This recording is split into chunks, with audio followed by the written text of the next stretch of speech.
Hello guys, నేను బూందీ చేశాను. చాలా పర్ఫెక్ట్గా వచ్చిందండి. మీకు కావాలంటే నా కామెంట్ సెక్షన్లో కామెంట్ చేయండి. ఒకసారి రెసిపీ పెట్టేస్తాను మీకు. సో అయితే మేము ఇంకా ఇప్పుడు డిన్నర్కి వచ్చేసి లెమన్ రైస్ చేసేసాను. లెమన్లో ఫస్టే సాల్ట్ అను లెమన్ పిండేసి పక్కన పెట్టేశాను. తర్వాత పోపు పెట్టుకుంటున్నాను. పల్లీలు, పచ్చిమిర్చి, ఎండుమిర్చి, జీలకర్ర, ఇంకా అవన్నీ తాలింపు గింజలన్నీ వేసేసానండి.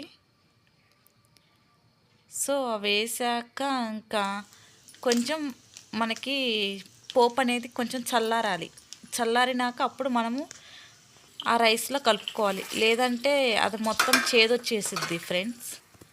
సో కొంచెం ఇంగువ కూడా యాడ్ చేశాను టేస్ట్ కోసం. ఇంకా డిన్నర్ చేసేసి లెమన్ రైస్ ఇంకా తినేసి పడుకున్నామండి. అవన్నీ క్లీన్ చేసేసి గ్యాస్ అవంతా క్లీన్ చేసేసి ఇంకా పడుకున్నాము. Good night guys. Please subscribe.